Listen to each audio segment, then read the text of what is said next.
తాకట్లో ఉన్న మీ బంగారాన్ని విడిపించి ఆ రోజు ఆన్లైన్ రేటుకి కొంటాం. Sharma gold company. నమస్తే, వెల్కమ్ టు సుమన్ టీవీ. నేను పద్మిని. ప్రస్తుతంతో పాటు ప్రముఖ ఆధ్యాత్మికవేత్త, వాస్తు జ్యోతిష పండితులు కేఎస్ఆర్ గారు మనతో పాటు ఉన్నారు. మాట్లాడదాం. సార్ నమస్తే. సార్ నమస్తే అమ్మా. జ్యోతిష పండితులుగా కొన్నేళ్ల అనుభవం ఉంది మీకు. ఉన్నటువంటి 12 ద్వాదశ భావాలు కూడా వాటి అంటే చాలా మంచి రోల్ ని ప్లే చేస్తుంటాయి. అందుకే కదా వాటిని అలాగా కరెక్ట్ గా సెట్ చేసి పెట్టి ఉన్నారు. అన్నిట్లోకెల్లా బాగా ఇంట్రెస్టింగ్ గా మనకి తెలుసుకోవాలి అనిపించే భావం ఏమిటి అంటే లాభస్థానం. అంతే కదా సార్? లాభం చాలా అట్రాక్టింగ్ పదం ఖచ్చితంగా. మరి ఈ లాభస్థానం ప్రతి ఒక్కరి జీవితంలో ఎటువంటి రోల్ ని ప్లే చేస్తూ ఉంటుంది? పాపయుక్తం అయి ఉంటే లాభస్థానం దానివల్ల ఎటువంటి ఇంపాక్ట్ ని చూడాల్సి ఉంటుంది. అలాగే నేను విన్నది ఏంటి అంటే లాభస్థానంలో ఎక్కువ గ్రహాలు కనుక ఉంటే అమోఘమైనటువంటి ఫలితాలు ఉంటాయి. అందున అవి శుభగ్రహాలు అయితే ఇంకా చెప్పనే పని లేదు అనేది కూడా వినడం జరిగింది. ఎంతవరకు కరెక్ట్? మీరు కేపీ ఆస్ట్రాలజీని ఫాలో చేస్తారు కాబట్టి దాని ప్రకారమే చెప్పండి. అసలు లాభస్థానాన్ని ఎలా చూస్తారు? లాభస్థానాన్ని బలోపేతం చేసుకునేటటువంటి మార్గాలు ఏమిటి సార్ చెప్తారా? తప్పకుండా. దాచకుండా చెప్తారని ఆశిస్తున్నాను సార్. అంటే దీంట్లో దాచేందుకు అనేది ఏమీ కాదు. అంటే ఏమంటే వెళ్ళవలసింది ఇప్పుడు మీకు ఇక్కడ నుంచి కోటికి వెళ్ళేందుకు కొన్ని దారులు తెలుసు అనుకుందాం. ఈ దారులు వెంబడే మీరు వెళ్తారు, కానీ మీకు తెలియని ఒక రహస్య దారి నాకు తెలుసు అనుకోండి, అది నేను చెప్పొచ్చు. నేను అదే కావాలి అని అనుకుంటున్నాను. ఎందుకంటే మాకు లాంగ్ డిస్టెన్స్ వద్దు సార్, షార్ట్ కట్స్ దాచినట్టు కాదు కదా. సో అంటే ఏవైతే నిజం చెప్పటం ఒకటి, అబద్ధాన్ని దాచేయటం ఒకటి. అబద్ధం కాదు, అబద్ధం కాదు. నాకు షార్ట్ కట్ కావాలి, నాకు చెప్పండి ప్రేక్షకుల కోసం. రైట్. సో ఏదైనప్పటికీ కూడా అలా మనకి రెండు రకాలైన మార్గాలు అనేవి ఉంటాయి దేనికైనా సరే. అంటే కొన్ని వెళ్ళే విధానంలో ఒక్కొక్కసారి ఒక్కొక్క పద్ధతిలో వాళ్ళకి ఇంకొద్దిగా ఈజీ అనేది, ఇంకొద్దిగా కష్టం అనేది ఏదైనా కానీ. Correct sir. సో ఏదైనప్పటికీ కూడా ఇప్పుడు మనం లాభస్థానం అనే విషయానికి వస్తే కనుక ఇది చాలా విషయాలకి లాభస్థానమే. అందుకని ఏదైనా సరే ఒక జాతకం తీసుకున్నప్పుడు, పరిచయంలోకి వచ్చినప్పుడు లాభాన్ని మనం పట్టుకున్నాము అంటే కనుక చాలా విషయాల్ని ఐడెంటిఫై చేయడానికి అవకాశం ఉంటుంది. అంటే ఇప్పుడు సపోజ్ ఒక సంతానం ఎలా ఉంటుంది అనేది, ఆ పుట్టిన సంతానం వల్ల మనకి ఏమైనా మేలు జరుగుతుంది లేదు, 5, 11 అది కూడా లాభస్థానం చేస్తాను. అందుకని నేను 11 లేకుండా చూడటం అనేది ఇంపాసిబుల్. సో ఇప్పుడంటే కట్నాలు తగ్గిపోయి అనుకుందాం, నాకు కట్నం వస్తుందా లేదా అంటే అష్టమాధిపతి లాభాధిపతి చూడాలి. సో ప్రతి దాంట్లో 11 కామన్ ఉంటుంది, కాంబినేషన్ వేరు ఉంటుంది. సో వివాహం ఉంది, 7 ఇళ్ళు 11 ఇళ్ళు అంటే వీడికి వివాహం వల్ల మొట్టికాయలు తగులుతాయా, పూలదండలు వస్తాయా? సో 8, 7, 11. సో ఒక కోర్టు సమస్య ఉంది, అక్కడ మనకి 3, 11. సో మనం వెళ్ళే విదేశాలకు వెళ్ళాం 9, 11. దగ్గర ప్రాంతాల్లోకి వెళ్ళాం 3, 11. అంటే అసలు 11 లేకుండా చూడటం అనేది ఇంపాసిబుల్. మన ధనస్థానం 2, 11 కూడా చూస్తారా? అంతేగా 2, 11 అంటే ఇప్పుడు మనకు ధనం రావటం వేరు, ఆ వచ్చిన ధనము నిలబడుతుందా లేదా అది లాభం. తనుభావంతో ఎలా చూస్తారు అంటే 1, 11. 1, 11 ఎట్లా? అంటే నేనంటే మీకు 1 అనేది మనకి ఏదైనా రోగం వస్తుందని చెప్పింది, ఆ రోగం నయం అవుతుందా లేదా అనేది 11 చెప్తుంది.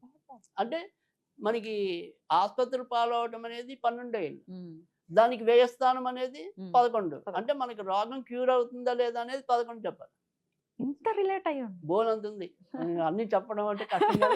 అదే మీరు చెప్తే చాలా బాగా చెప్తారు, అందుకని ఎలా అయినా లాగాలని ట్రై చేస్తున్నా. సో అంటే ఇక్కడ 11 అనేది అసలు మనం వదిలేయలేం. Okay sir. మీకు మంచి మిత్రులు దొరుకుతారా లేదా అనేది 11 బట్టే ఉంటుంది.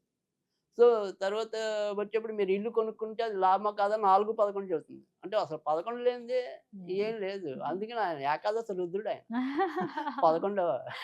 సో మన అంటే ఏకాదశ రుద్రులు అనేది కానీ అంటే మనకి ఏదైనా సరే, ఏదైతే మనకి రుద్రంలో కూడా మనకి 11 మెయిన్ అనువాకాలు ఉంటాయి. సో పాత రోజుల్లో కూడా మనం ఏదైనా సరే గుళ్ళలో వాటిలో ప్రదర్శన చేసినప్పుడు 11 ప్రదర్శనలు లేదా 9 ప్రదర్శనలు ఉంటాయి. సో 11 అనేది చాలా ఇంపార్టెంట్. సో అంటే నా భార్యకి పిల్లలు ఎలా పుడతారు అనేది 11 నిర్ణయిస్తుంది. సో నాకు పిల్లలు ఎలా పుడతారు అనేది 11 నిర్ణయిస్తుంది. సో ఇది 11ని అర్థం చేసుకుంటే 30వ వంతు జాతకం అర్థమైపోతుంది, వచ్చేస్తుందా? సరే, మరి 11 బలంగా ఉంది అనేది మీరు ఎలా చూస్తారు? ఇప్పుడు మీరు చెప్పిన దానికి ఒకసారి చిన్న కన్క్లూజన్ ఇస్తాను. అంటే ఇప్పుడు మీరు లాభస్థానంలో గనక ఎక్కువ గ్రహాలు ఉంటే, అదే నా క్వశ్చన్ కూడా, ఎక్కువ గ్రహాలు, అందులో అవి శుభగ్రహాలు అనుకుందాం. అనుకుందాం. కానీ ఉమ్. శుభగ్రహాలు కూడా ఒక్కోసారి పాపగ్రహాలు అవ్వచ్చు, పాపగ్రహాలు కూడా శుభగ్రహాలు కావచ్చు. ఓకే. ఉదాహరణకి ఉమ్. మనం మేష లగ్నం తీసుకుందాం. ఓకే. ఓకే, వీళ్ళకి రాశిగా అర్థమవుతుంది కానీ మామూలుగా అయితే మనం లగ్నం బట్టే నిర్ణయించాలి. ఆ. సో మేష రాశి అనేది చూసుకున్నట్టయితే దానికి లాభస్థానం అనేది కుంభంలో పడుతుంది. ఆ. సో మీరన్నట్టు అక్కడ 4-5 గ్రహాలు ఉన్నాయనుకుందాం. సో ఇటీవల మనకి పంచగ్రహ కూటమి. పంచగ్రహ కూటమి అయిందిగా. ఆ. సో ఆ రోజు చూసినా కూడా 5 గ్రహాలు ఉన్నాయి. అయితే ఇక్కడ 5 గ్రహాలు ఉన్నప్పుడు ఇక్కడ మనకి సరే ఇప్పుడు ప్రస్తుతం అయితే ఒక 4 గ్రహాలు చెప్తాను అనుకోండి. ఓకే. సరే ఇప్పుడు ప్రస్తుతానికి ఆల్రెడీ ఇప్పటికే 3 గ్రహాలు అయితే ఉన్నాయి. ఉన్నాయి ఇప్పుడున్న కుంభంలో. పరిస్థితుల్లో కూడా కుంభంలో అయితే 3 గ్రహాలు ఉన్నాయి. బుధుడు ఉన్నాడు, కుజుడు ఉన్నాడు, రాహు ఉన్నాడు కదా. అవును. ఇక్కడ మనకి రాహు దీంట్లో సొంత నక్షత్రం శతభిషం ఉంది, రైట్. అవును సార్. తర్వాత ఇందులోని కుజుడి సొంత నక్షత్రం ధనిష్ట ఉంది, కనిష్టం. రైట్. అవును సార్. తర్వాత వచ్చేప్పటికి బుధుడికి ఇక్కడ ఏ నక్షత్రం లేదు. ఉమ్. కానీ ఇక్కడ మనకి ఏంటంటే అదే రాహు నక్షత్రంలో బుధుడు ఉండొచ్చు, కానీ కుజుడు నక్షత్రంలో బుధుడు ఉండకూడదు. ఓ. ఎందుకంటే మేషం అనేది లగ్నం. ఉమ్. లగ్నానికి ఇక్కడ కుజుడు లాభస్థానంలో బలంగానే ఉన్నాడు, కానీ బుధుడు వచ్చేప్పటికి ఉద్యోగానికి బాగుంటుంది, కానీ వీళ్ళిద్దరు కాంబినేషన్లో ఆరోగ్యానికి బాగుంటుంది. ఎందుకంటే కుజుడు అనేవాడు మళ్ళీ అష్టమాధిపతి కూడా. ఓకే. మేషానికి కుజుడు అష్టమాధిపతి. అష్టమాధిపతి కూడా. అందుకని ఉద్యోగాల్లో బాగున్నా కానీ ఆకస్మికంగా రోగాల బారిన పడడానికి కూడా అవకాశం ఉంది. సో బుధుడును కుజుడు కాంబినేషన్లో ఒకసారి బ్రెయిన్ ట్యూమర్స్ రావడానికి ఉంటుంది. సో లేదా ఏమంటాం స్ట్రోక్ అంటూ ఉంటారు కదా అప్పుడప్పుడు, అలాంటివి రావడానికి ఉంటుంది. సో అందుకని మంచి కాంబినేషన్ కాదు. సో ఆ గ్రహం ఏ నక్షత్రంలో ఉన్నది అనేది మనం చూసుకోవాలి. కేపీ అనేది ఇంపార్టెంట్ అనేది ఉంటుంది. ఓకే. సో రావుకి సొంత నక్షత్రంలో లాభస్థానంలో రావు యోగిస్తాడు, కానీ ఇక్కడ యోగించాడు. విదేశాలకు కానీ దూర ప్రాంతాల్లో ఉంటే కానీ ఓకే. యోగిస్తాడు. అంటే మనకి ఒక జాతకం వచ్చినప్పుడు ఏమంటే మేము ఉన్న చోట ఉంటే కలిసి వస్తుందా, వేరే చోట కలిసి వస్తుందా అని అడిగే వాళ్ళు ఉంటారు. లేదు వాళ్ళు అడగకపోయినా మేమే చెప్తాం, అమ్మా నువ్వు ఇక్కడ కాదు ఎక్కడికక్కడ పరిగెత్తాను. సో అలా ఒకే దాంట్లో 4-5 ఉన్నప్పటికీ కూడా ఆ 11 అసలు ఏది బలం. ఇప్పుడు 11 అనేది ఎవరిది? అది ఇప్పుడు మనం మేషానికి కుంభం ఇచ్చాం శనిది. కదా, శని రాశి. శని రాశి. అయితే ఇక్కడ ఈ కుంభంలోకి వచ్చేప్పటికి శని ఒక్క నక్షత్రం కూడా లేదు. అవును. అప్పుడు శనే దానికి బలమైన వాడు అవుతాడు. ఓకే. సో కానీ ఇప్పుడు శని ఎక్కడ ఉన్నాడు? ఆయన సొంత నక్షత్రంలో మేషానికి బలహీనంలో ఉన్నాడు, వ్యయంలో ఉన్నాడు. మీనంలో. అంటే మనకి సొమ్ము రావటం అది పోవటం కూడా ఈజీ. బా. సో లాభం ఇక్కడ నిలవదు. ఎందుకంటే ఆయన 12కే వెరీ స్ట్రాంగ్ ఉన్నాడు ఆయన సొంత నక్షత్రంలో. ఇక్కడ మరి 11కి అసలు వాళ్ళు ఎవరు లేరు. ఓకే. అప్పుడు 11కి కూడా ఆయనే అవుతాడు. ఇక్కడ మరి లాభస్థానంలో ఉన్న ఏదైనా సరే రాహు సొంత నక్షత్రం ఉన్నప్పుడు సెకండ్ ప్రియారిటీ, లేదా కుజుడు ఉంటే ఆయనకి సెకండ్ ప్రియారిటీ, అంటే వాళ్ళ నక్షత్రాల్లో ఉంటే. ఇంకా తర్వాత వచ్చేప్పటికి ఇక్కడ మనకు ఉండే నక్షత్రం ఇంకోటి పూర్వభాద్ర. సో పూర్వభాద్ర అనేది గురుడికి సంబంధించిన నక్షత్రం. సో ఈ గురుడికి సంబంధించిన నక్షత్రంలో కనుక మీరు చెప్పినట్టు శుభగ్రహాలు అంటే ఆయనకి శత్రువులు కానీ వాళ్ళు చంద్రుడు కానీ కుజుడు కానీ రవి కానీ ఉన్నారు అనుకోండి, మేష లగ్నానికి వీళ్ళిద్దరు ముగ్గురు కూడా యోగిస్తారు. అప్పుడు ఆ యోగం మంచిది అని చెప్తాం. సో అందుకని 4 గ్రహాలు ఉన్నాయా 5 గ్రహాలు ఉన్నాయా అనేది కాదు, ఎవరు లాభానికి నియంగా బలంగా ఉన్నారు, సో ఎవరు వారి యొక్క లాభాన్ని సద్వినియోగం చేసుకుంటారు, ఇలాంటివన్నీ తెలియాలి అంటే కనుక ఆ లాభస్థానంలో ఎన్ని గ్రహాలు ఉన్నాయో కాదు, ఎవరు దేనికి బలంగా ఉన్నారు అనేది. ఇప్పుడు మీరు చెప్పినట్టు సపోజ్ ఇక్కడ మేషానికి అసలు ఇప్పుడు అంటే ప్రస్తుతానికైతే శని పొజిషన్ వదిలేయండి, కానీ మామూలుగా అయితే అష్టమాధిపతి మనం కుజుడు అని చెప్పాం. సో ఇక్కడ మేషంలో ఇప్పుడు మేషానికి అధిపతి అయిన కుజుడు ప్రస్తుతం అయితే కుంభంలో ఉన్నాడు. కుంభంలో ఉండి శని ఈ యొక్క కుజుడు నక్షత్రంలో ఉన్నాడు అనుకుందాం ప్రస్తుతం.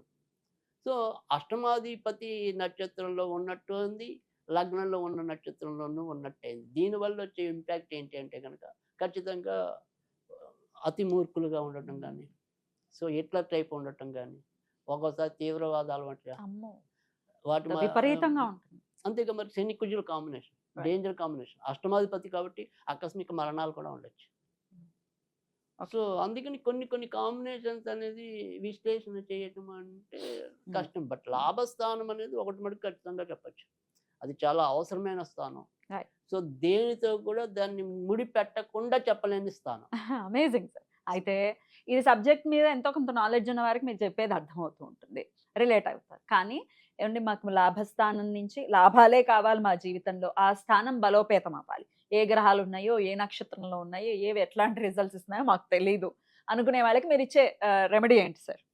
రైట్. అంటే ఏదైనప్పటికీ కూడా అంటే ఇప్పుడు మనకి ఏమంటాం, ఖచ్చితంగా ఇలాంటి వాళ్ళైతే కనుక నన్ను అడిగితే వెంకటేశ్వర స్వామిని పూజించుకోవడం బెటర్. ఎవరైనా ఇంక ఏ లగ్నమైనా కానివ్వండి, ఏదైనా. ఎందుకనంటే కనుక ఇప్పుడు శివుడు అని స్పెసిఫిక్ గా చెప్పామనుకోండి, సో ఖచ్చితంగా ఆయన శనిపాలిత వాళ్ళకే బాగా యోగించడం యోగిస్తారు. అనేది ఉంటుంది.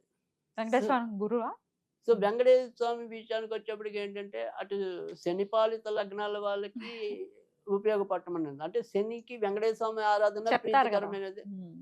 సో శివారాధన, ఆంజనేయ ఆరాధన కూడా ప్రీతికరమైనది. సో ఇంక ఎలాగో గురు పాలిత గ్రహాలకి ఎలాగో విష్ణువే కాబట్టి వెంకటేశ్వర స్వామి. సో అందుకని ఇటు ఏ రాశి అయినప్పటికీ కూడా ఏదైనప్పటికీ కూడా వెంకటేశ్వర స్వామిని పూజిస్తే ఆ లాభస్థానం బలోపేతం అవటం అనేది ఖచ్చితంగా జరుగుతుంది. సో వెంకటేశ్వర స్వామి వజ్రకవచం అని ఉంటుంది, అది 5 శ్లోకాలు ఉంటాయి, 2 లైన్లు చొప్పున. సో దాన్ని చదువుకోవటం అనేది అవసరం.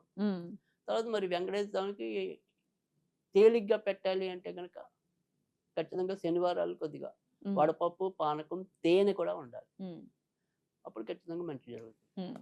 ఈ రకంగా చేసినట్టయితే ఎంతో కొంత లాభం, బలపడటం అనేది, ఆ స్థానం బలపట్టాలి. వజ్ర కవచం, వజ్రం లాంటి రెమెడీ ఇచ్చారు. అంటే తరుణోపాయం ఇది. ఖచ్చితంగా ఇది చేసుకుని లాభాల బాటనే వాళ్ళ జీవితాలు వెళ్ళాలని మనస్ఫూర్తిగా కోరుకుంటూ, మరి మీరు చెప్పాలి, మీరు దాచాలనుకుని దాచినట్టే ఉన్నట్టున్నారు. చెప్పించలేనులేండి, తలుచుకోవాలి కదా చెప్పాలని. ఉన్నంత వరకు మనం చక్కటి చెప్పేశారు.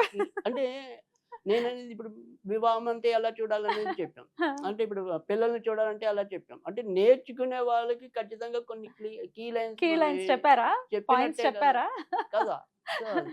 Beautiful. Thank you so very much sir. నమస్తే.